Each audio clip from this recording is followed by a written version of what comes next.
Hi guys, Dixie here. So if you missed part one, we are talking about Moriarty's influence on Doctor Who, and in particular, we are talking about the Master, a character very near and dear to my heart. So I hope you enjoy, and on with the show.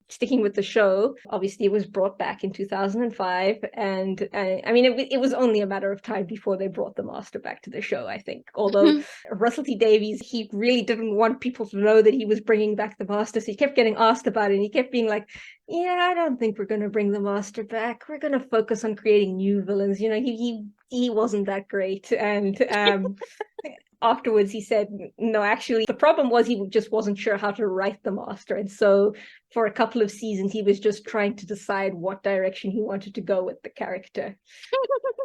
He has this quote which I have thoughts about it. So he talked about how he finally decided the direction he wanted to go with the character, where he says, I twigged it about 18 months ago. The whole thing suddenly clicked. He's insane. And I don't mean that lightly. I don't mean he's ha-ha barking mad. I mean genuinely, profoundly, clinically insane, a psychopath, or more probably a sociopath, and a high-functioning one at that. As soon as I understood that, I was dying to write him. And I'm going to be honest, I don't particularly care for Russell T Davies' take on the character. I just don't like the approach of, oh, he's just insane to begin with. I think that also very quickly gets into ableist territory. I think back then in the early 2000s, that was a direction that a lot of villains were going in, where they wanted to make them a bit more serious, but their idea was, okay, they're insane. And that was how they explained it. Most classically with Heath Ledger's Joker and The Dark Knight. Yeah. Well, that actually in Russell T Davies' book, The Writer's Tale, when he talks about the making of The End of Time, when he'd had a meeting with Johnson to discuss him coming back, they'd both recently seen The Dark Knight, and they were both talking about, oh, we want to make the Master even more insane and more like the Joker. And I guess that explains some things about The End of Time, but anyway. Well, and then tying it back to Moriarty, you just have a continuation of that in BBC Sherlock, really, that trend. Yeah, I like Andrew Scott a lot, but I do think there are things I would change about the way his character is portrayed. I just think insanity is kind of a lazy way out as well. Yeah, it's a bit of a cop-out. Taking into account why character does the things they do, you can just explain away anything they do that, oh, they're mad.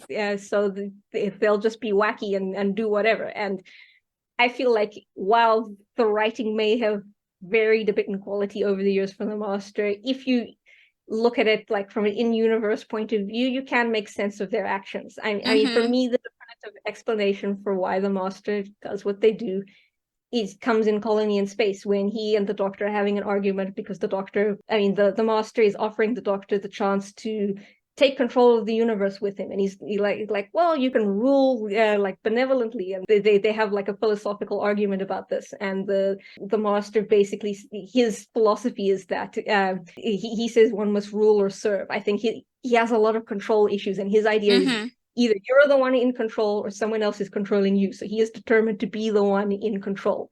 I think that's, and he also has kind of a superiority complex, and that's where his desire for power comes from. And I think it's a lot of what he does is easily explainable by that, or by his relationship with the Doctor. And you don't need to throw in things like the drums as well, and all of that to explain it. The drums, actually, that idea comes from Russell T Davies listening to the song, the Sound of Drums. Right? No, is that what it's called? Is that the name of the song? I suddenly can't remember. But that song that plays. Oh, yeah. He was listening to that song, and that's what gave him his whole concept of how he wanted to write the Master. Ages ago, I did a whole lot of research because I was trying to figure out where did Russell T Davies get the idea for the drums, and it basically came back to that. Originally, the drums weren't even going to be a real thing. That idea he only came up with when he decided to bring the Master back for the end of time. Originally, the idea was it was just a symptom of his insanity. So yeah, I just don't agree with that as a starting point for the character. Yeah. But before we get to John Sim, we should talk about Sir Derek Jacobi, who I do like him. So in series 3, in the episode Utopia, we meet this old professor, and Derek Jacobi he's really delightful. I think when he's Professor Yana, he seems like this just a nice guy, and he's adorable. It's sad when we lose him. I really like that scene he has with the 10th Doctor, which I think would be a glimpse of maybe what the Master would be like if he hadn't gone down the path he did, where he's trying to help people, and he's very flattered that the Doctor recognizes his brilliance. Like a little recognition would have been nice just once. And I think the Master does want that recognition, but I think if he'd gone down a different path, he would be more like Professor Yana, where he thinks, it would be nice, but he's not obsessed with it. And they just have a fun dynamic, the two of them. Yeah. But when he opens the watch and he gets his memories back, I think suddenly his performance becomes really chilling. And Derek Jacobi is a great actor, and he's suddenly so scary. Oh, Jacobi is really good at scary. Yeah. Russell Davies also, he deliberately wanted this version of the Master to be a bit more traditional, like a bit more like Delgado or Ainley. So I think maybe that's part of why I like him more, is that I mean he doesn't come across as insane or anything. He's very cold and calculating. Derek Jacobi had actually played the Master before this point. So in 2003, there was a Flash animated story called Scream of the Shelka, which featured Richard E. Grant as the Doctor. And back then, this was an attempt to revive the show. So he would have been the Ninth Doctor, one of the, by now, many Ninth Doctors that we've had. So Derek Jacobi plays the Master in that, who now he's in the body of an android, which they don't explain in the story, but I presume this is meant to be like a workaround, because at this point, he doesn't have a Time Lord body. So now he's in an android body, presumably to stop him from stealing actual people's bodies, because now he and the Doctor are working together. And they have kind of a fun dynamic, because they're more friendly by this point. And David Tennant shows up briefly in a cameo in the story, because apparently he was recording something else in the building, and he heard they were doing Doctor Who, and he was like, "Oh, please let me be in this," because he was a Doctor Who fan even before he was cast as the Doctor. Right. So yeah, that's a fun thing that you might be available for free online. And there's also a short story about that Master called Feast of Stone, I think. Both that story and the animation itself are written by Paul Cornell. Okay.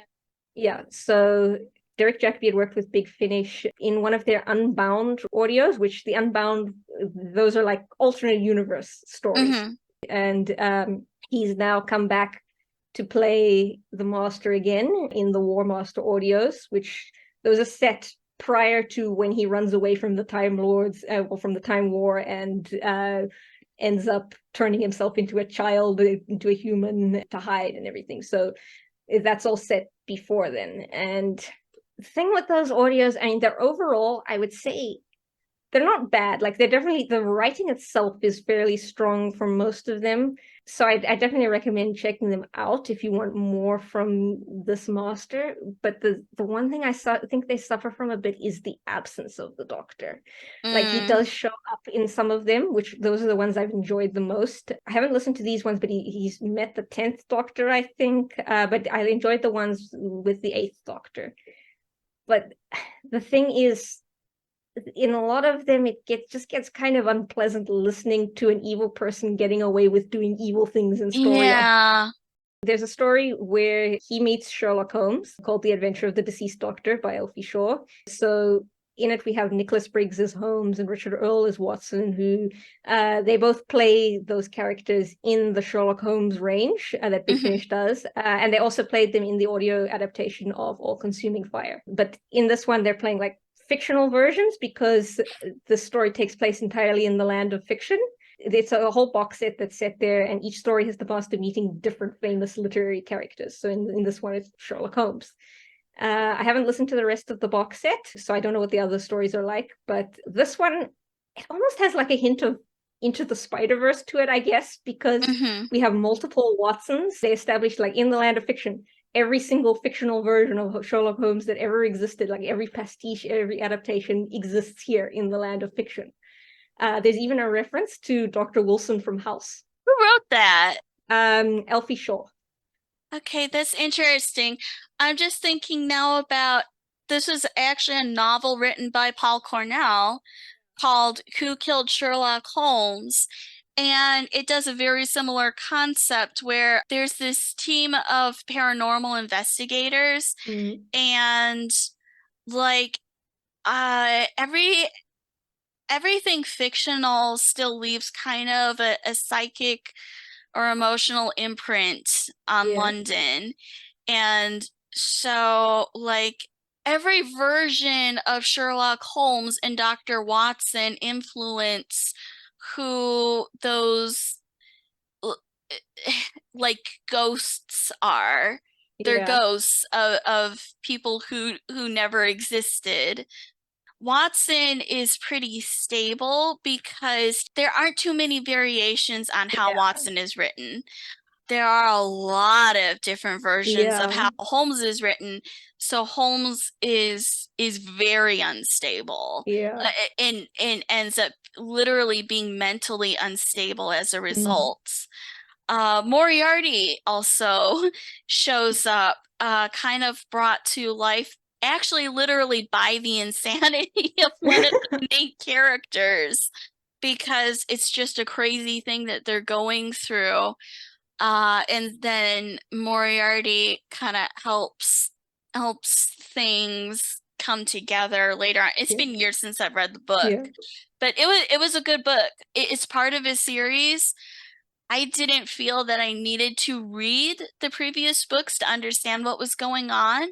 I thought that the characters were pretty well realized, and I definitely recommend that for people who are willing to try a weird metaverse take on Sherlock Holmes and kind of an Into the Spider-Verse take, but with Holmes and Watson as not as living but as ghosts. Yeah, that's interesting because this is definitely a bit similar. And okay, so spoiler, Moriarty himself shows up in the story, which I actually didn't know when I went into the story. I didn't know that he was going to be in it, so that was fun. He's played by Bern Gorman, who you may know from either Torchwood or Pacific Rim. Yeah. And they do this fun meta thing where, so for most of the story, he plays Lestrade, or at least it seems like he's Lestrade, because in the fictional Sherlock Holmes universe that this takes place in, it's apparently an audio adaptation, and supposedly in the original audio version, it was the same actor playing Lestrade and Moriarty. So Moriarty disguises himself as Lestrade because he's got the same voice. So it's only revealed right near the end that he's actually Moriarty. And I thought that was like quite a fun meta concept. Yeah. So the story, towards the end, it gets kind of dark. We find out what happens to Sherlock Holmes because, so for most of the story, the master has taken the place of Sherlock Holmes. And towards the end, we find out what happened to the real Sherlock Holmes, which also recontextualizes a scene at the beginning. And you're like, what? It's kind of gross. I won't go into spoilers, but it gets kind of dark, and the story definitely ends on a downer. One thing I disagreed with was okay, so in the story, Moriarty has once again realized he's a fictional character, and he and the master have this wager going on where if one of them wins, then Moriarty will give the master this book that he's collecting, because each different fictional version of Moriarty has a different volume of this encyclopedia that he needs. And this is the last Moriarty who he needs to get one from. And if Moriarty wins, then the master will give him his TARDIS. But anyway, so in a flashback with Holmes, the master is able to hypnotize Holmes. But apparently he specifically says that he is unable to hypnotize any of the Moriartys. And I don't agree with that because it's established in the Master's first story that not everyone can be hypnotized. If they have a strong enough personality, they can resist it. And I feel like if Moriarty can resist it, then Sherlock Holmes should be able to as well. Yeah, that's very weird. Sherlock Holmes should not be able to be hypnotized. I'm sorry. Yeah, I did that. Just period. That was a big problem for me. I didn't agree with that. But also, it ends with, again, spoiler, the implication that the Watson who we've been following in the story is going to eventually be killed off by the Master, and all the other Watsons have been killed, all the Moriartys and the Holmeses have been killed, and it's just a very dark ending. And again, it gets into the issues that I had with the whole War Master range, where I don't enjoy listening to an awful person being awful and making innocent people suffer over and over in every story. Yeah. I just don't enjoy that. I enjoy the Master, but I think they work best when paired with the Doctor, when they don't have to win in every story. So anyway, getting back to Utopia, at the end, the Master is fatally wounded and he regenerates into John Sim. So, I don't want to complain too much. I don't have a problem with John Sim. I think he's a great actor, but I don't agree with how the character was written. Yeah. I don't like sanity or the drums or any of that. The one thing I do like, Russell T Davies has spoken before, like the way he sees the character is very much that they're mirrors to each other. Yes. And he does emphasize this by, like, he wanted a younger Master, like a younger, more hyperactive Master to match David Tennant. And I mean, they both dress similarly in like the suit and tie. The Master's wife, Lucy, is sort of his version of Rose in a way. Like he very much wanted them to be mirror images of each other, and I do think that's an important part of the character. So I like that, but there's a lot of stuff it just wasn't for me. I mean, certainly he worked for a lot of people. He's a lot of people's favorite Master. I mean, he was a lot of people's main introduction to the character of the Master. So I understand why he's popular, but yeah, not my favorite take on the character. Although we will get to his appearance later on, which I liked more. But same. So in his last story with David Tennant, The End of Time, he's sent back to the Time War with Gallifrey, and it seems like it's to his death because that's the last day of the Time War. And so then we get the Matt Smith era, which is entirely free of the Master, and I think this was actually a good choice. I mean, it would have been fun to see Matt Smith face off against the Master, but I think it was nice to take a break from the character, and I don't know where they would have fitted in with the story of that era anyway. I mean, it was very specific what they were doing, and I think it works fine as is. Yeah, I mean, a really big thing about Matt Smith's era is River Song. And I think it would have been diluting either her or the Master to involve both characters. They're just very big in how they impact the Doctor. Yeah. So I'm quite happy with the way that turned out. And I think I like that Stephen Moffat showed that restraint. I mean, like Russell T Davies, I think he only brought the character back when he knew what he wanted to do with them, rather than just bringing them in because it's an iconic character. He actually wanted to do something specific with them. And I think that means it has much more impact when we get to the 12th Doctor's first season and Michelle Gomez shows up. So I'm going to say from the start, I am a huge Missy fan. I mean, Roger Delgado will always be number one, but Missy is pretty much everything I'd been wanting from the character for a long time. And even more than I'd ever been expecting to get, I think. I mean, I was happy with her in series 8 and 9. I thought that was good, but then series 10 just went and gave me basically everything I wanted. Yeah, I just want to say that I am an absolutely feral Missy fan. I cannot be normal about this character because she was really amazing. I think that Moffat did a lot with how he wrote her, and I think that Michelle Gomez did a lot with how she played her, and she and Peter Capaldi were just they were amazing together. Yeah, I think it's the most in-depth exploration we've ever gotten of the character on screen. There's just so much that they do that I don't think any of the previous eras had even attempted with the character. Her chemistry with the Doctor is so good, and it's I would say the closest we've gotten to what Roger Delgado and John Pertwee had. But it's you can feel like there's a different weight to it now after all the centuries between them. But they've gotten to the point where they miss what they had in the past, and they both want to reconcile, but they just have different ideas of how to go about it. Obviously, the Doctor wants the Master to reform, and she wants him to join her side. I think so. Full disclosure, I really love Stephen Moffat as a writer. I know that's an extremely controversial opinion. I know that. I really appreciate, and like, look, just saying that he's my favorite does not mean that I agree with him about everything. Yeah. That's also a thing. And I can really appreciate the way that the female characters that he writes without agreeing with every choice that he makes about them.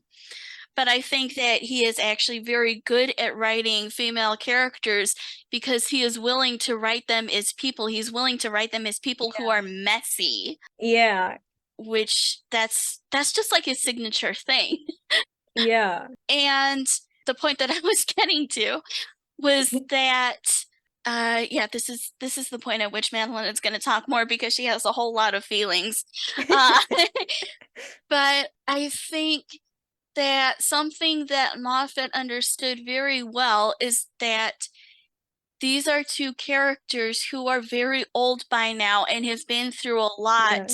And you actually have to reckon with that in the story for the story to make any sense, for them to make sense as people. And so he does. He reckons with what a version of the Doctor who is very old at this point and a version of the Master who is very old at this point with what they're going to be like. I love that although Missy is portrayed sympathetically, the story never shies away from the fact that she is a very evil person and has hurt a lot of people. I mean, it never criticizes Clara for wanting to basically to execute her. Kind of fair at this point. Yeah. And also the Brigadier gets to punch at the Master one last time. Yeah. I mean, poor Brigadier, but also, at least he got that. Yeah. Oh, also, I should say this is also the first time that we had a Time Lord change gender on the show. And I mean, now that doesn't seem like such a big thing, but I remember when it happened in 2014, it was definitely a big thing. That helped get a lot of people more on board with the idea of finally getting a female Doctor. Unfortunately, there were still a lot of people who weren't on board with that, but I think general audiences were able to accept it far more easily than they might have otherwise been.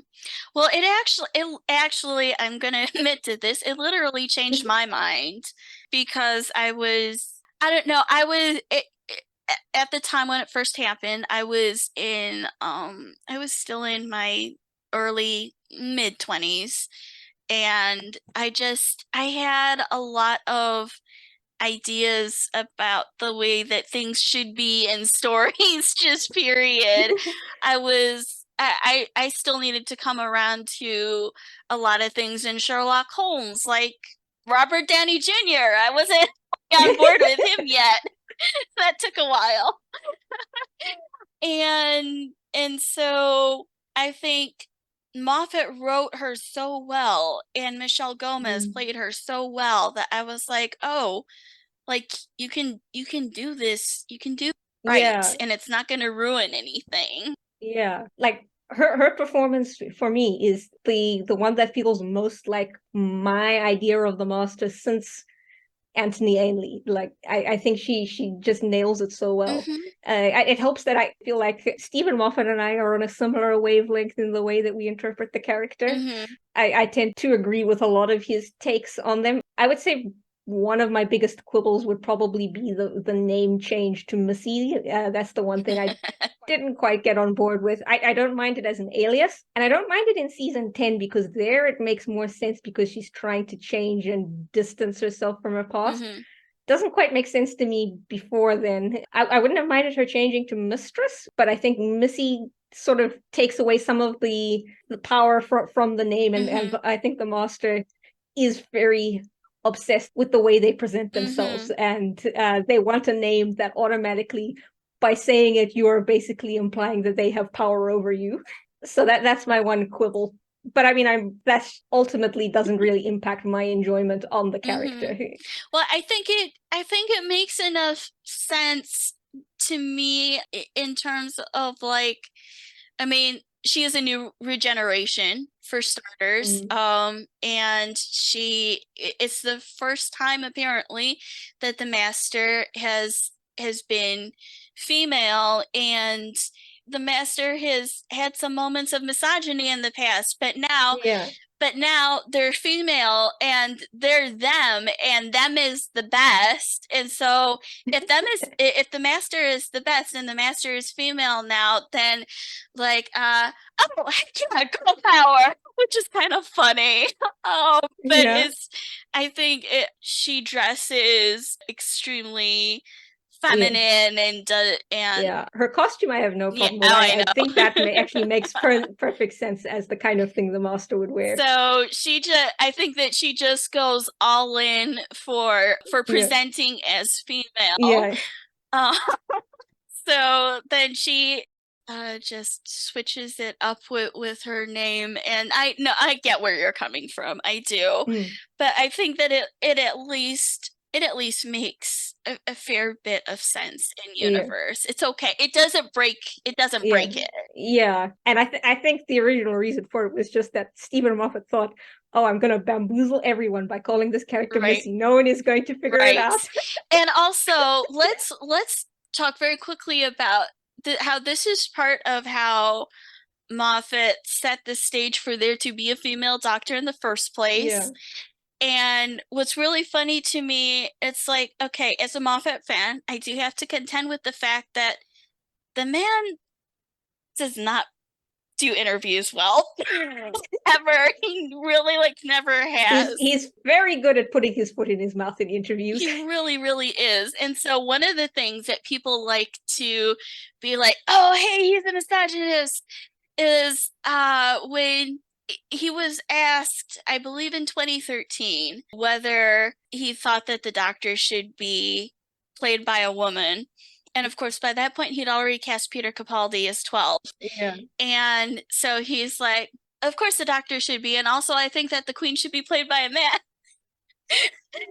But the funny thing is, by that point, I believe he would also have already cast Michelle Gomez as the Master, or at least he already, I think, probably knew that the next Master was going to be female. And so I can just see him just inside being very gleeful, like he just wait, can't even tell you yet, and then open mouth, insert foot. Actually, I should mention how Michelle Gomez got the role. He'd worked with her husband before on the series Coupling, so he knew Michelle Gomez, and he'd wanted her for the episode Time Heist, for the female villain in that. What was her name? I forget her name now, but if you look at the character, you can kind of see why he would have had Michelle Gomez in mind for that. Absolutely. But she wasn't available at the time. She'd been, I don't know, she was filming something else, and so she was like, sorry, I can't do it. And he'd kind of assumed, oh, she just wasn't interested in doing Doctor Who. But then she'd written to him and said, if you have any other parts available for me, I'd love to be in the show. So then he was like, oh, I know who can play the Master. So I think it worked out really well that she wasn't available for Time Heist, because I'm so glad we got her as the Master. That's such a close thing. That's a for want of a nail kind of thing. Also, it's very neat because it's very neat that she got to be the Master, just like Alex Kingston got to be River Song, because neither of these actresses are young women. And it's a very big deal to see a woman, an actress in her 40s or 50s playing a role that isn't maternal in any way. Yeah. So it is a very big deal that these characters or the versions of these characters exist the way that they do. And I don't think that anybody is going to argue that Alex Kingston in her 40s and 50s isn't still absolutely stunning. Yeah. And that Michelle Gomez isn't stunning. Yeah. They're both very beautiful, and neither of them are young, and that's awesome. Yeah, it is definitely. I should also mention Michelle Gomez had done one Big Finish audio before, quite a long time before she did The Master. It was a Seventh Doctor audio. I think it was called Valhalla. Can't remember much about the character she played. I wasn't a big fan of the audio, but what's funny is there's an interview with her on that same audio, because they sometimes did interviews with the cast. And this was while Martha's season was airing, and she was asked, like, is she watching the new series of Doctor Who? And she jokes and she says, no, she's not, because she's refusing to watch the show until they cast her as the Doctor. Oh my gosh. So she doesn't quite get her wish, but close. Yeah. Oh my gosh. And even then, she gets a moment where she gets to say, I'm Doctor Who. Yeah, it's kind of similar in a way to Sacha Dhawan, who we'll talk about later. He'd wanted for a long time to play the Doctor. Aww. And apparently he had his whole outfit picked out if he ever got to play the Doctor, which I feel like might be why his costume is a bit more doctor-y. But yeah, and he, in Power of the Doctor, kind of gets to play the Doctor. Maybe the less said about that, the better. Yeah. So Series 8 is the first time we get the Master as like a recurring character again, not just, like saved for the finale at the end. Yeah, in a way it's a lot like the original season 8. We don't have the Master in quite every episode, but she's in, I think, 7 out of the 12 episodes, something like that. So that's fun. And yeah, I love her in the series 9 opener. I think her dynamic with Clara is a lot of fun. It's so much fun, and I love. Look, I can't talk about season 9 without talking about the tank, the grand entrance of the Doctor, because it's amazing. Yeah, and he's just he's gotten a little loopy himself, but he's also having the time of his life, and Peter Capaldi is clearly having the time of his life, going into a castle on a tank and playing an electric guitar. And I just, you know what? Why the heck not? Yeah. It's just fun. This is how you cannot have any more fun than Doctor Who than this. Yeah. And then when 12 introduces Clara and then Missy, and just the dynamic of the two of them is just wonderful. Yeah. And of course, it's the first time we have the Master and Davros meeting. I love the joke where the Master doesn't want Davros to be the Doctor's arch enemy. She says she's going to poke him in the eye, and she does. So yeah, those are both fun. But then we get to series 10, and that's when we get just so much more exploration of the Master and her relationship with the Doctor. And I think Extremis is probably my favorite episode with her, because I just love that. I love the whole theme throughout the season of the without. Now I'm going to get the order of it wrong. I think that's right. Without hope, without witness, without reward. Yeah. Virtue is only virtue in extremis. Yes. We will definitely talk about the scene with 12 and the two Masters, but let me talk about Sim again, because he shows up, which was meant to be a big surprise. They tried really hard, and then the marketing people went and put him in the trailer. Yeah, I don't think anyone was expecting him to come back. I mean, if they'd managed to keep it secret until the end of World Enough in Time, I think it would have blown everyone's minds. But like I said, I wasn't a big fan of what Russell T Davies did with him. And I wasn't sure how I was going to feel about him coming back. But I think they actually did a great job with him. I think they did him justice. they give him this really cool costume. He finally got the goatee. His role in the story is kind of to represent the Master's past. So I think it makes sense that he's portrayed a bit more like a classic Master rather than how he was in David Tennant's era. And I definitely preferred the way he was written. I mean, it's hard for me to say I finally came around to liking him because he's so mean in the story that you don't want to like him. No. I mean, there's moments, but like when he and Missy are doing their makeup is so funny. Yeah. But yeah, no, I mean, he's like, what he does to Bill is terrible. Yeah. Oh my gosh. But Missy, like at the start of the Doctor Falls, that whole opening is just crazy and funny. Yeah. And then the Doctor, what does he say? I have not actually watched this like since it aired because it's very intense. It's very emotional. I've only seen it twice.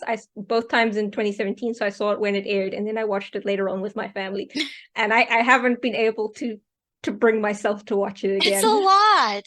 It's a lot in a way that I think like at least no other regeneration story that I've seen is a lot.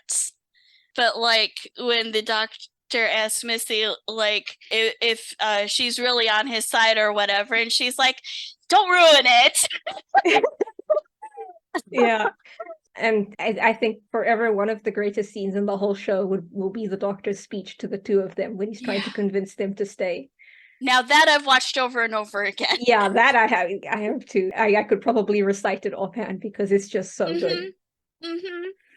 Well, I mean, as you know, I made a whole gift set on Tumblr about Luke Skywalker. Yeah. That speech, because I think it is one of the most beautiful and concise expressions of ethics from the point from the viewpoint of a hero, of a heroic character, because like that I think that often kind of gets messed up, just kind of waffles or can kind of waffle around. And this is Moffat's writing, by the way. I think he boils it down very very beautifully. So I think themes are one of his big strengths. And I think he also has a skill for creating like these memorable lines that really stick with you that are about something. I think that speech is one of them where it sums up his philosophy on the nature of goodness and how even if you were getting absolutely nothing out of it, you still have to make the right choice just because it is the right thing to do. Yeah, I do what I do because it's right, because it's decent, and above all, it's kind. Yeah, I think kindness is one of the key themes of the 12th Doctor's era. Kindness and figuring out what it means to be good and what it means to be the Doctor and all of that is just such a key part of it. And I think a key part of Missy's arc is realizing that the Doctor is right, and that, I mean, I don't think she necessarily knows what that means yet, but she realizes that she wants to be on his side at the end. Yeah. Well, and I mean, that speech that the Doctor gives to the Masters, to both of them, and then Johnson's Master steps forward and says, "You are looking at somebody who didn't hear a word you just said, but it's not true. You know he's lying. You can see that." I mean, what the Doctor says obviously lands the most with Missy, but you can see it land with Sim as well, which is important because I think without that, you don't have Missy. I think that's part. I mean, obviously, the Master forgets most of what happens here because of the two Masters being in the same place. But I think that's probably a big catalyst in why in Missy's first season, she wants to rekindle her friendship with the Doctor. Yeah, and it's because of this whole experience that the Masters had with the Doctor. When I watched that scene at the end with the two Masters where they kill each other, it's just that was so heartbreaking for me. That was so heartbreaking. Because then the Doctor never knows. Yes, I know. I think it makes sense as an end for Missy's arc, but it's also it's just so sad. It hurts so bad. Yeah. Are we both crying? Yeah, after series 10, I mean, I was heartbroken about the Doctor Falls, but I was really interested in seeing where they would take the character after that, because after what they'd done, they expanded the possibilities, I think, for them so much. I mean, I didn't expect them to show up again for a while, but I was interested to see what would happen when they did. I was mostly afraid. Perhaps I should have been, but I had not expected to get all that I did in series 10 and for it to line up so well with what I would have wanted for the character. So I was kind of optimistic about the character's future. Maybe I've actually seen more television than you have. Yeah. I'm not sure. But the thing about television up until very recent in history is that status quo is God. Yeah. And there have been TV shows that have messed with that. I think maybe most notably Star Trek and also Babylon 5. So sci-fi maybe the most needs for status quo to not be God to work, but like TV likes to reset itself so that it can keep going, and that's why I was concerned about the Master. Yeah. So obviously the next Doctor was Jodie Whittaker, and her first season they stayed away from any returning villains. They specifically wanted to bring in new ones, which I think made sense because they were trying to bring in a new audience. It's only in her first special that they bring the Daleks back. But then the very next episode, Spyfall, the Master returns, now played by Sacha Dhawan. He'd also appeared actually in BBC Sherlock in the Six Factors as AJ, and he'd also been in An Adventure in Space and Time, which was a documentary about the making of Doctor Who. I forgot about that. That was a good, I really liked it. Yeah, that's really good.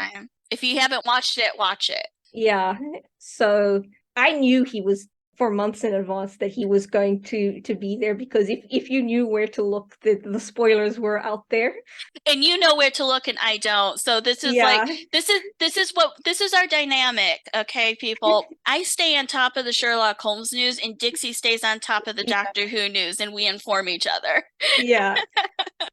Yeah, so I'd known a few months in advance that Sacha Dhawan was going to be playing the Master. So one thing that I was a bit concerned about was one of the spoilers I knew was that he was going to be in a Nazi uniform, which I thought that's I don't know what that's about, but I was still willing to go in with an open mind, see what the context was for all of that. I actually really liked Spyfall Part 1. I mean, yes, I did too. I was a bit iffy about his performance at the end when he's revealed as the Master. It was a little bit more manic than I would have liked, but I really, really liked him when he was playing O. Yeah. So I knew that whole time that he was actually the Master. I couldn't tell what his motives were yet, whether he was working with them or against them or what was going on, but I thought this is a really interesting take on the character. He doesn't feel like previous Masters at all. And so I was really curious about where they were going to go. And I didn't even mind really at the end that, oh, he's just back to being evil, because I was still willing to hear them out and see where they were going to go with the character. I thought that was actually a very fun episode. It had more energy than some of the series 11 ones it had. So I was very excited about where things would go. So for 4 days, I was excited, and because it was 4 days between Spyfall Part 1 and Part 2. Oh, I forgot about that. Unfortunately, Part 2 did not work for me. Part 2 just did not land. Yeah, I didn't like what they did with the Master. I will say I think Sacha Dhawan is a good actor. Yes. And he seems to have a lot of thoughts about the character, possibly more than the writers do. I think a lot of the interesting things about the character come from him. I don't always like the way he plays the Master, but that's just my personal taste. I like a calmer Master generally. But my real issue is with the way the character was written. I just feel like there was a lot that you could have done after the Doctor falls, and I don't think you needed the character to be redeemed at all. I think you could have made them more morally ambiguous. You could have still had them be an antagonist, but but just acknowledge why they're doing those things after what happened with Missy. Like somehow make it a natural progression from there and be taking the character in a new direction. And I don't feel like they did that. I felt like it was more a step back to a kind of sim-like portrayal of the character. A reset. It's a reset. It's not an organic progression. Yeah, and it's never addressed why. I mean, okay, I understand why 13 doesn't address what happens with Missy, because the last time the Doctor saw the Master, it seemed like they just gone back to caring only about themselves and weren't willing to side with them. So that makes sense. But there's no acknowledgement on the Master's side of why they're this way. And that might have made a bit more sense if there'd been more time between their last appearance. But it was there's one season between them. I mean, for me, I am such a sucker for redemption arcs. I'm a sucker for the idea of like this character was really evil, really messed up, did a lot of bad things, and now they are trying to be a good person. Me too. Which is why I have consumed so much Star Wars alternate universe fan fiction, because my favorite Star Wars fan fiction is where Darth Vader / Anakin Skywalker survives and then has to live with what he's done. See, that's what I was interested in specifically. Is I love it when characters do utterly terrible things and they change their mind, but they still have to deal with that afterwards. I think that's a lot more interesting than the easy way out that a lot of stories take, where redemption they redeem themselves through death. Yes. I think it's far more interesting to see what comes next. That's one of the reasons why I love Babylon 5. It kind of goes into that with some of its characters. That to me is more interesting than a character making one decision to do something right and dying through it. I mean, that can still, like, I enjoy, like, say, Darth Vader's redemption in Return of the Jedi, but it would be more interesting to see, well, what would happen if he had survived? Yeah. So I would have liked to have seen something with the Master reckoning with their past actions more and where they would go in the future. Like, personally, what I would have found interesting would be if they decide they want to do good, but they're doing it their way as opposed to the Doctor's way, which might include if they've run into someone who they think is doing the wrong thing, they kill them, which obviously is not the Doctor's style. And so you could still have them as an antagonist, someone who the Doctor bumps heads with, but without erasing everything they did with Missy. So part of the reason why I love Missy so much is the arc that Moffat takes her on. And I just it's so compelling. And it's like, sorry, but to back up to Missy, like one of my favorite moments, and I shared this not that long ago on Facebook, is from oh heck, I'm forgetting the name of it. The one in Scotland, the episode in Scotland. Eaters of Light? Eaters of Light, yeah. And at the end, she's listening to the music that like represents the sacrifice. Yeah. And she's crying. And it's not, I mean, it's not overblown. It's just that her eyes are leaking. Okay, that's what's happening. And she's like, I don't understand this. And then the Doctor's like, well, maybe it's because you are changing after all, but after all this time, I don't know that I can trust you. And you just see how much that hurts her. And like, I'm sure she absolutely understands, but it still hurts because he, like, I think the thing about the Master is that the Doctor is actually the most important person in the universe to them. And so that hurts. And so that it's stuff like that that's the kind of storytelling that I just live for. And so I was so afraid of losing all that progress with the next Master because like I said, I know how old TV works. And despite the fact that the next Doctor then was female for the first time, and that there was a lot of diversity in the companions and in the supporting cast. It didn't feel to me like a real progression of the show. It felt more like returning to status quo. Yeah. It's probably best if I don't get into my issues with that era as a whole, which for the record, none of them are to do with the fact that it's a female doctor. And the people who think that that's the problem need to get over it. Yeah, absolutely. Yeah. The writing, for the most part, didn't work for me. I think there are moments when it's good. I think even the Master has some moments where I'm like, okay, that makes sense to me and why they would do that, or that feels more like the character to me. But overall, it's definitely not my favorite portrayal. I think that's a shame because I feel like Sacha Dhawan had a lot of potential to be a really interesting Master. Yeah, he's a good actor. Yeah. Aspects of his character remind me quite a lot of Anthony Ainley's Master. I can see similarities between them.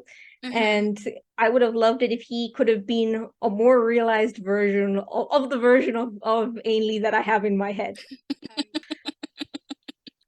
I want to recommend there's one story where I really like him, but it's not on the show. So there was an anthology book, I think it was called I Am the Master, and so it's got stories about different masters. Most of them are short stories and they're okay.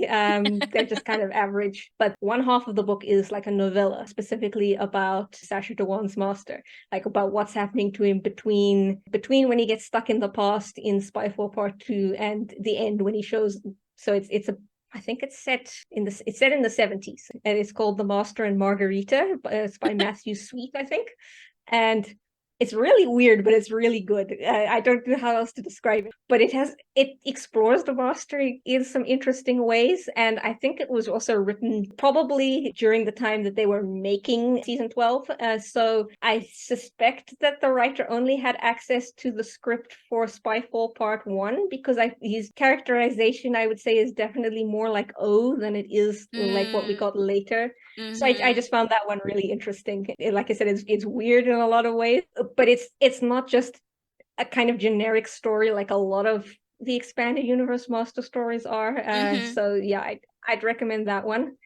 And he is also going to be doing some Big Finish audios at some point. I don't know when those are going to be released. I don't know what those will be like, because Michelle Gomez has also done some Big Finish, and I haven't liked their portrayal of her. I mean, I haven't really liked most, if any, expanded universe stories with Missy.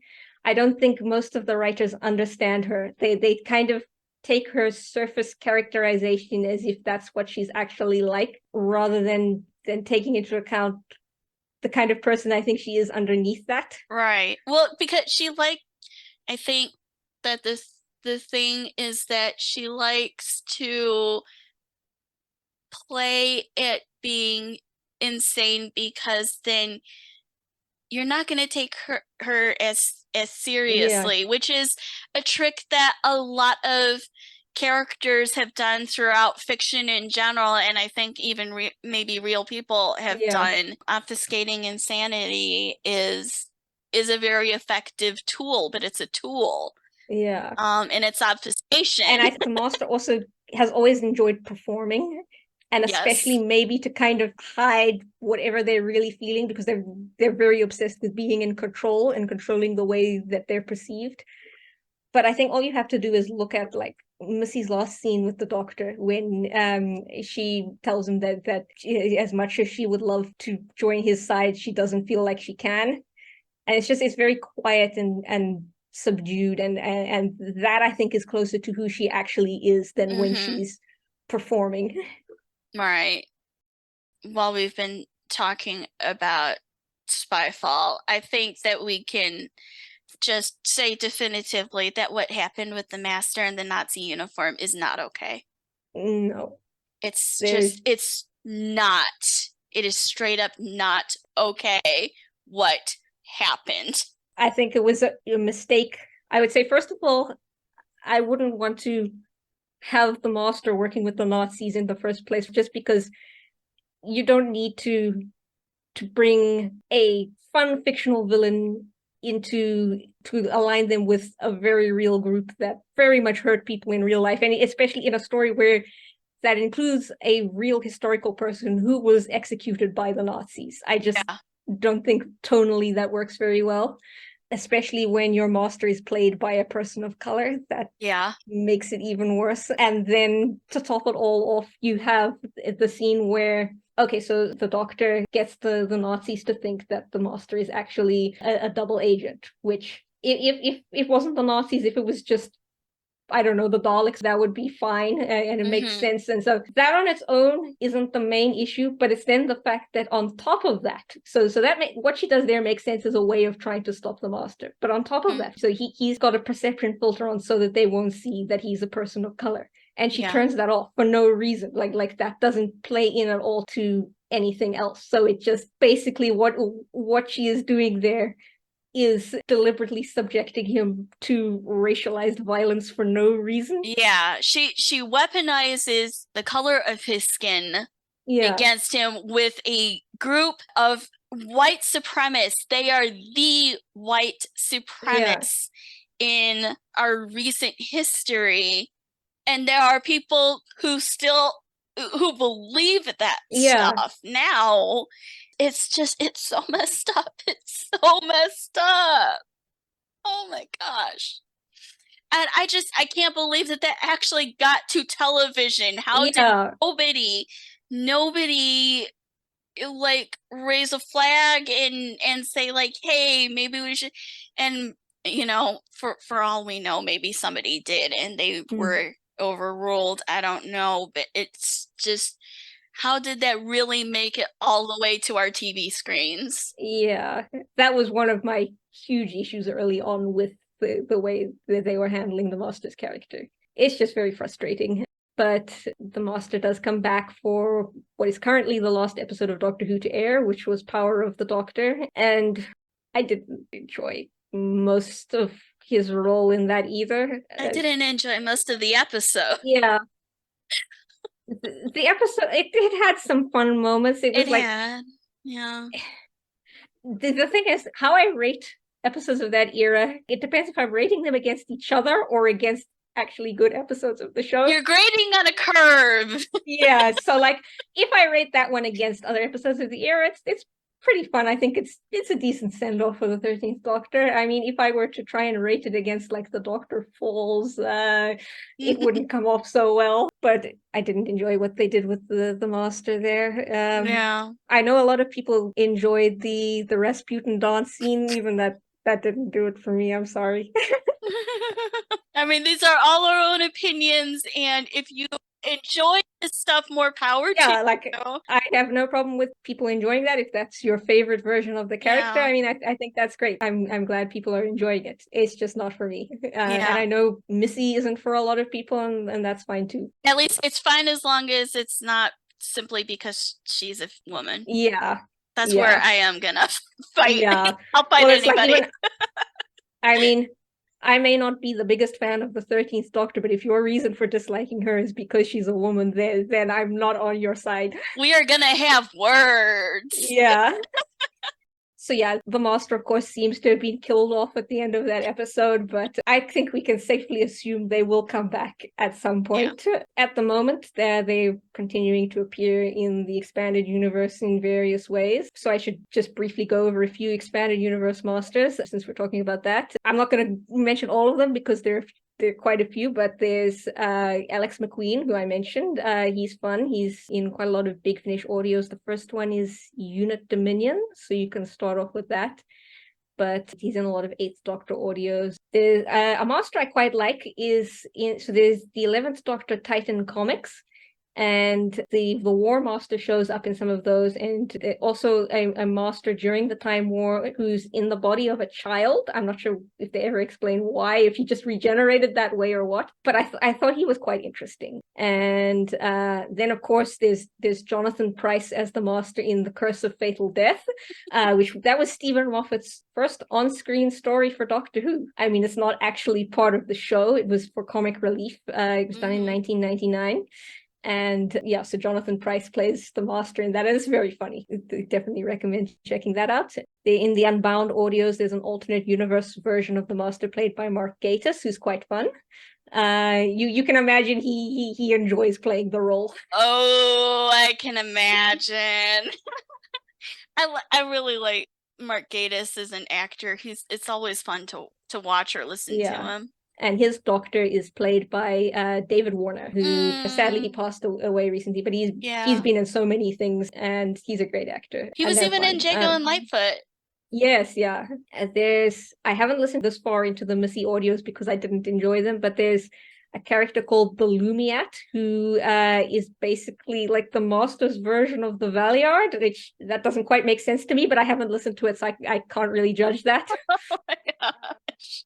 And then I need to give a special shout out to a short-lived Master. So, I mentioned the Master appeared in Happy Endings. So prior to that, there was a book, First Frontier. So Anthony Ainley's Master was in that, but then something happens to him and he found a way to regenerate in that story. So then we get a new version of the Master who he appears in that book, in Happy Endings, and in a short story called Housewarming, I think. And the reason I need to mention him is that his appearance is specifically based on Basil Rathbone. Oh, that's really funny. The thing is, Basil Rathbone did villains, and he did great as them, so I could actually see him doing the Master. Yeah. And I bet you that was probably what that writer was thinking. Yeah. That's really funny. Yeah, I think that pretty much covers all the Masters I wanted to talk about. That's also basically a summary of Moriarty's influence on Doctor Who. I think it's funny that for a character who was written as basically a plot device, he's inspired so many villains throughout all the decades since he was created. Well, and with the Master, that's one that we know definitively was actually based on Moriarty. Yes. There are others where, like, you can guess, but I don't actually know. But the Master, I think, is the big one where we know for sure. And also similarly to Holmes and Moriarty, like, not only is the Master, like, originally, like an arch nemesis for the Doctor, but he's also a dark mirror of the Doctor. Yes. So that's also very cool. When the Master continues to be a foil for the Doctor, I think that's very much in keeping with Holmes and Moriarty. Yes, I think some of the Master's best stories are where they play that up. Like, something I feel very strongly about for both Moriarty and the Master is that if you're going to use them, you need to have a good reason. Like, it should never just be because they're an iconic villain from that franchise. I mean, Moriarty is Holmes' most famous villain, so lots of stories want to use him. And Master isn't actually the most famous villain from Doctor Who because that would be the Daleks, but they're up there. And so again, they're used in a lot of stories where I don't think it necessarily makes sense. I mean, both franchises have lots of other interesting villains that sometimes they make more sense for that particular story. So I think if you're going to use these two, it should never be as just a generic antagonist. I think the worst possible Master story you can have is one that's just boring. If the Master is there, I think you either need to be saying something about the character, you need to be saying something about the Doctor through them, saying something about their relationship, or at least making them entertaining to watch. Like, I think if you have the Master there and it's not at least fun, you failed somewhere along the way. So currently we don't know that the Master is gonna return in this second Russell T Davies era. And actually, we are getting the return of a different villain. Yeah. So I'm guessing most people have now seen the new trailer for the 60th anniversary specials. Looks fun. They finally confirmed that Neil Patrick Harris is playing the Toymaker, which, I mean, everyone basically already knew at this point. Like, it wasn't hard to guess, but it's now official. It's still something big to have it be official. Yes. So the Toymaker, he first showed up in a William Hartnell serial, so all the way back in the 60s. The serial is called The Celestial Toymaker. And even in that story, it's implied that there's history between him and the Doctor. Like, this isn't the first time they've met. And at the end, the Doctor says there will be other meetings in another time, which never actually happens on screen up until this point. He's in a couple of expanded universe stories, but they really haven't done much with the character. So I think it's cool that after all this time, they're finally bringing him back on screen. I will say, if you want to go back and watch his original story, 3 of the 4 episodes are missing. It's only the 4th one that survives. I mean, you can still hear the audio from it and watch the reconstruction, but yeah, those were wiped. And there is also a bit of Orientalism surrounding the character. It's the Celestial toy Yes. maker. Yeah, so Celestial was referenced to, like, China used to be called the Celestial Empire, so it was like an old-fashioned reference to Chinese people. And the character in his original story, he's played by a white actor, and he isn't in yellowface, fortunately. I mean, that does happen in The Talons of Weng Chiang, but in the story, he isn't. But he is wearing like a Chinese costume. And so the implication, I don't know if he's meant to be a Chinese character or what exactly they were going for there. But yes, there's definitely some Orientalism going on that they fortunately seem to have stripped away now, which I think is the right call. And one other thing, that episode also has the one and only time the N-word is used in Doctor Who. Oh! A character is reciting a rhyme in which it occurs, and it's kind of mumbled, so you might miss it, but it is there. I so didn't just know a warning for that. Oh. Yeah. So it's like, without excusing any of it at all, but if you go back in any franchise's history, if you go back into the 60s, you're gonna find things. Yeah. Unfortunately. So I'm excited about these specials. I'm a little worried about what's going to happen with Donna, but I'm excited because it looks like it's going to be fun. The thing that I've said over and over about Russell T Davies is that, goodness sakes, I do not agree with him on a lot of things, including The Master, but he knows how to write entertaining television. Yes. I feel like his number one skill is as a storyteller. Like, sometimes I might think the stories themselves aren't that great, but the way he tells them is always good. Like, you're never not entertained during his stories. He's just very good at spinning a yarn, basically. Yes. Yes. So I'm excited about the specials. I'm excited about the new season coming up. I'm looking forward to it. And well, obviously, showrunner, like, who even knows who's going to be the showrunner after Davies, and whatever happens with Doctor Who is going to depend on that. But where would you like, since we can't actually predict what's going to happen with the Master in the future, like, what is kind of your hope for what happens with the character? I mean, at this point, I don't mind not seeing them for a while. I mean, of course, I say that, but if they did come back and I liked the way they were portrayed, I'd be like, yay, the Master. But I think it kind of makes sense to let the character rest, and I think an absence would lend more impact to their next appearance. I think that's what it was like with Missy, so I wouldn't mind if the next few seasons they don't show up. And again, I don't know if I would like the way Russell T Davies portrayed them if he did bring them in, so might be better if they don't appear. But I mean, it's been a long time since he was writing for the show, so maybe now he would write them in a way I would enjoy. Who knows? But yeah, I think when they do return, I'd like to see a way of reconciling both what was done with Missy and with Dawn. I mean, it would be difficult because you would have to do it subtly so that you're not alienating new viewers with all this backstory. But if you could just do a more organic version of the character, taking into account the things that happened in the past. But at the same time, I think the thing I want most is to see them go in a new direction, like not just revert back to a kind of generic manic evil villain mode. I want to see something fresh. I don't know what that would be. I'm happy to see all kinds of things as long as it's something that I think pushes the character beyond where they've been in the past. I mean, I feel like that's what Missy did, I think, to a large extent. And it's what I think they kind of failed to do with Dawn. And so I'd really like to see that. I mean, I know Doctor Who it's kind of many different shows in a trench coat. era is kind of its own thing.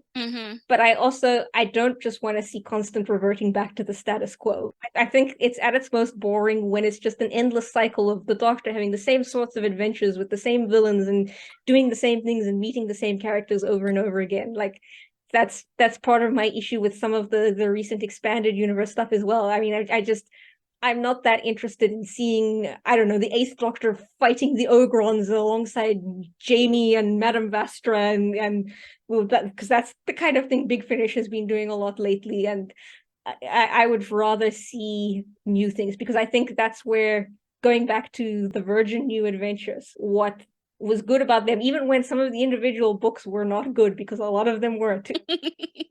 They were written by people who had grown up on Doctor Who, and now this was their first chance writing for it, and they had a whole lot of ideas about that they've been thinking about it a long time, which I think is also the case with was the case when Russell T Davies and Stephen Moffat both got their chance to work on the show, is that they had a long time to think about what they would do if they got to write for Doctor Who. Like they had strong opinions on the show and the character. And so I'd like to see, just new things, not the same old stuff that we've been getting all this time. Well, it's funny that you say that, because that's kind of my feeling about Sherlock Holmes pastiches, which adaptations I think maybe don't suffer quite so much from this, but I think that written versions of Sherlock Holmes do, where it's formulaic. It's following sort of an established pattern of stories written by Dr. Watson, and I don't like, if I want to read that, I will read the canon. I'm interested in seeing the characters do new and interesting things, in closing the emotional distance between us and the characters. So it's funny, I've literally got here written in my notes, give me a reason to be invested in their future, otherwise I might as well just keep watching like my old favorite stories, like the Time Monster or the Five Doctors. Like I would rather go back to those, because when those were done, they were doing something new with the characters. Yeah, absolutely. I want to see something that is actually exploring them, not just, oh, the Master, here they are is because they're a popular villain, or here's Moriarty because everyone knows Moriarty. Yeah, because that's why Moriarty usually fails as a character, because he's being thrown in just to be thrown in, just to up the stakes. Yeah. And that's why, like, Jared Harris is so effective in Game of Shadows, because he's very different from what's been done before and very dangerous. That's why, I love Ken Ludwig's play, because you don't see so much of Moriarty himself, but there's this tension between him and Holmes that means something. And also a tension between him and Irene that's new and different. And that's why, the Devil's Game is good, because it's so different and recasts Moriarty as an originally innocent person who then ends up like pushing his moral boundaries further and further, because he's trying to get what he thinks is justice, but going too far to achieve that. And that's fascinating to watch. And so now with this new season of Moriarty, I'm very invested in seeing where Charles Kinninger pushes it, because also apparently Moriarty and Holmes are going to team up to take down Milverton. So how's that going to work? That's really interesting, right? So we want compelling storytelling, ultimately. So final thoughts about the Master. I love him. I just think they're a really cool character. I mean, I've always liked villains. I've always liked that particular kind of villain where they're, as we've talked about, they're a mirror of the hero. And And I think ultimately what drew me to the character in the first place was just the strength of Roger Delgado's performance. And that's been the thing that got me invested in the character in the first place. And since then, that investment has just grown and grown. Yeah, gosh, you cannot beat Roger Delgado, ultimately. I mean, like I said, I'm a feral Missy fan. And there is a story that Moffat has written where they meet, their two masters meet, and things happen. Now Dixie's dying. Since I brought it up, I didn't mean to, but since I brought it up, should we explain what happens? Or should we let it go? You guys can look that story up for yourselves. It's very Moffat. He joked with Russell T Davies when they went. So he'd mentioned to Russell T Davies that he was bringing John Sim back when he was writing season 10. And so the two of them joked that, they should end the whole era with Missy announcing that she's pregnant. And so he's like, okay, hand this off to Chris Chibnall. He can deal with that. I will say that one of my favorite behind the scenes things, other than Peter Capaldi and Jenna Coleman being besties, because that's adorable, is the fact that Davies and Moffat are like writing besties, and they're so invested in each other's storytelling. And as I recall, Davies ended up being a big Dr. River shipper, right? He was a big fan of River. Yeah. So that's, I mean, speaking as a writer myself, if not a professional one, but definitely a writer and one who is co-written with a best friend. That's just very entertaining to me. Yeah. But Your Honor, I love them. I think it's a good closing note. This has been awesome, though.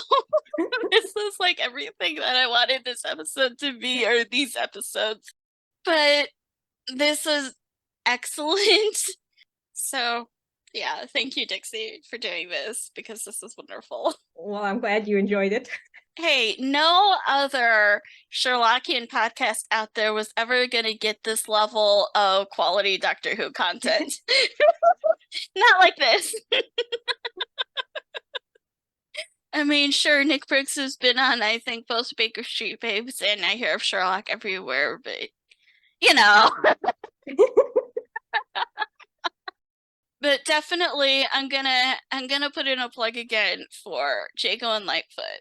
If you guys have never listened to that show, it is so worth listening to, and you will not believe, I mean, all the Sherlock Holmes Easter eggs that get dropped. I've said before that I want to make a spreadsheet of like every Sherlock Holmes reference there is. I still haven't gotten around to it, and I should one of these days, because I just want to be like, there you go. It's all right there. And I mean, I think, not for sure, but I think it was written by Andy Lane. So I think that there's even like a very obscure Jeremy Brett reference in one episode.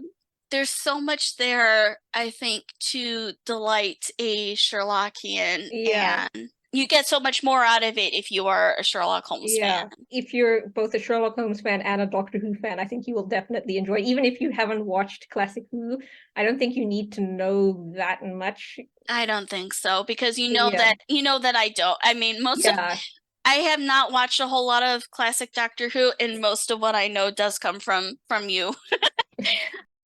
I think that they do a good job of having it be its own universe in a way. And for people who enjoy the Paternoster Gang, there's a special that has Strax in it. Yes. That's fun. Because, I mean, how can you not love Strax? I mean, really. Okay, so we have run so far over time. This is what happens when you get me talking about the Master. I mean, I knew what I was doing. I have no regrets.